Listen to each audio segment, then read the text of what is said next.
আমি ভাৰতীয় জনতা পাৰ্টীয়ে 16 চনৰ পৰা নিৰন্তৰভাৱে ৰাইজৰ সৰ্বতোপ্ৰকাৰ মংগল আৰু বিকাশৰ কাৰণে কাম কৰি গৈ আছোঁ।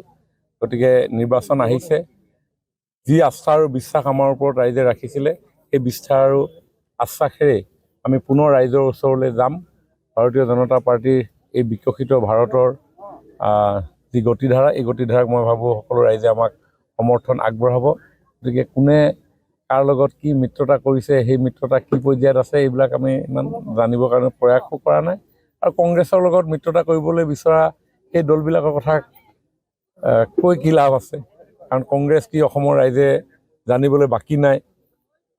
দেশ বিভাজনৰ লগত কংগ্ৰেছ জড়িত, চাইনিজ এগ্ৰেছনৰ সময়ত অসমক ৰক্ষা কৰিব নোৱাৰা কংগ্ৰেছ, স্বাধীনতা অস্তিত্ব ৰক্ষা আন্দোলনত 860জনতকৈ অধিক লোকক হত্যা কৰা কংগ্ৰেছ, মৈমনসিঙীয়া মিয়াক অসমত আনি সংস্থাপিত কৰি খিলঞ্জীয়া জাতি জনগোষ্ঠীৰ অস্তিত্বক বিপন্ন কৰাৰ কংগ্ৰেছ।